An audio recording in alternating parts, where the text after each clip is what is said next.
Hello everyone, ఇవాళ మీ అందరి కోసం ఇంకొక వెరైటీ రోటి పచ్చడి చేసేసాము. అదేనండి మినపగుళ్ళు రోటి పచ్చడి. పేరు వినడానికి చాలా వెరైటీగా ఉంది కదూ. టేస్ట్ కూడా చాలా డిఫరెంట్గా, తినడానికి నోటికి రుచికరంగా ఉంది. మేమైతే టేస్ట్ చూసేసాము. మరి మీరు కూడా ప్రిపేర్ చేసేసుకుంటారా? ఇంకెందుకు మరి వచ్చేయండి, ప్రాసెస్ చూసేద్దరు.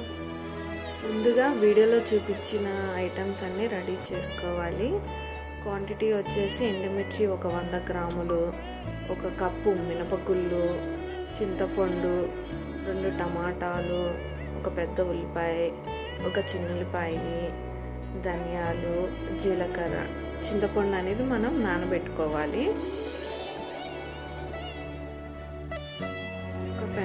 ఒక గిన్నె ఆయిల్ అనేది వేసుకొని హీట్ అయిన తర్వాత అందులో మనం తొడాలు తీసుకొని పెట్టుకున్న మిర్చిని 100 గ్రాముల మిర్చిని వేసుకొని నిదానంగా లో ఫ్లేమ్లో మనం వాటిని ఫ్రై చేసుకుంటూ ఉండాలి. ఇందులోనే 1 కప్పు మినపగుళ్ళు తీసుకున్నాం కదా, అవి కూడా ఇందులోనే వేసేసుకోవాలి. ఇలా రెండింటిని నిదానంగా లో ఫ్లేమ్లోనే ఫ్రై చేసుకుంటూ ఉండాలి. హై ఫ్లేమ్లో చేస్తే అవి మాడిపోతాయి.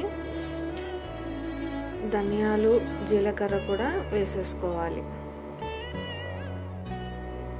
ఇది మొత్తం ఒక బ్రౌన్ కలర్లో వచ్చేంత వరకు మినపగుళ్ళు కూడా మాడిపోకుండా లో ఫ్లేమ్లో నీట్గా ఫ్రై చేసుకోవాలి. అవి మాడిపోయినాయి అంటే చేదొచ్చేస్తుంది. సో చూసుకొని లో ఫ్లేమ్లోనే నీట్గా ఫ్రై చేసుకోండి.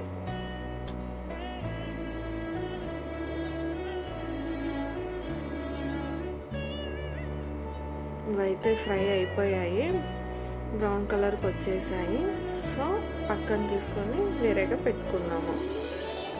చూసారా, మినపగుళ్ళు అనేది ఇలా బ్రౌన్ కలర్లో వచ్చినాయి.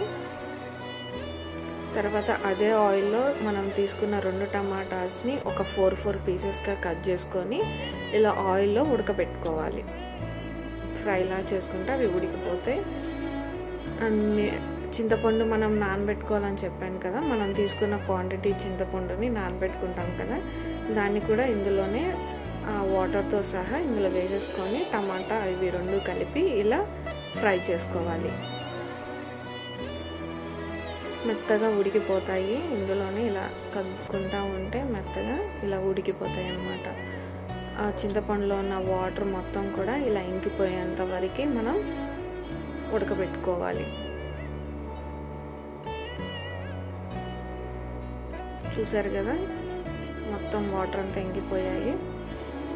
తర్వాత మనం ఫ్రై చేసుకొని ఉంచుకున్న మిర్చిని, మినపగుళ్ళు, జీలకర్ర, ధనియాలు ఫ్రై చేసుకున్నాం కదా, ఒక చెంచా సాల్ట్ అనేది వేసుకొని, 1 స్పూన్ సాల్ట్ అనేది మనం వేసుకొని రోట్లో దంచుకున్నాము.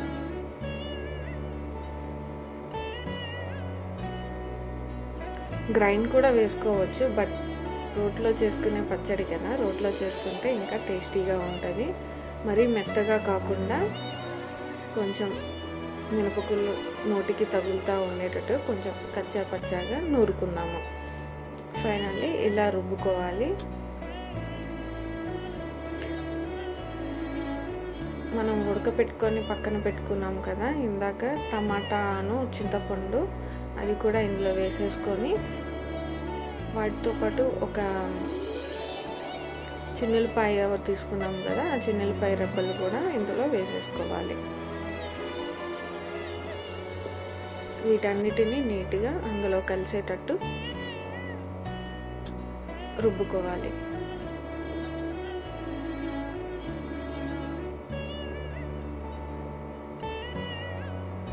మెత్తగా వాటర్, టమాటా, చింతపండు వాటర్ అంతా చింతపండులోకి కలిసిపోయేలాగా మెత్తగా రుబ్బుకోండి.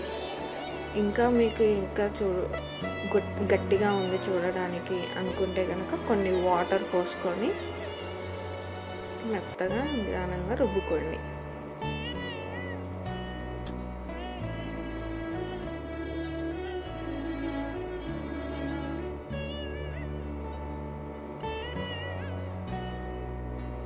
వీడియోలో చూపించిన విధంగా వాటర్ పోసుకుంటా మరీ గట్టిగా అవ్వకుండా మెత్తగా ఇలా రుబ్బుకోవాలి.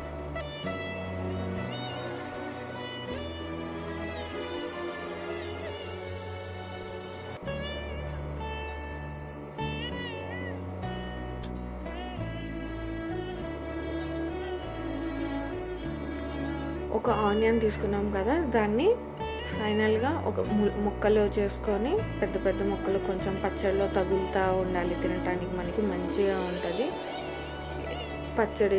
మరీ ఉల్లిపాయలు మెత్తగా పిసరు పిసరు కాకుండా మంచిగా పచ్చడిలో కలిసేటట్టుగా మొత్తానికి కలిసేటట్టుగా ఇలా కలుపుకోవాలి. రోటి పచ్చడిలో ఇలా ఆనియన్ నంచుకుంటా తగులుతూ ఉంటే సూపర్ ఉంటుంది తినటానికి కదా. ఇంకంతే, రోటి పచ్చడి రెడీ. మినపప్పు రోటి పచ్చడి ఇప్పుడు పక్కకు తీసేసుకుందామా. ఈ రోట్లోనే మేమైతే వేడి వేడి అన్నం వేసుకొని మంచిగా కలుపుకొని తినేసేసాము.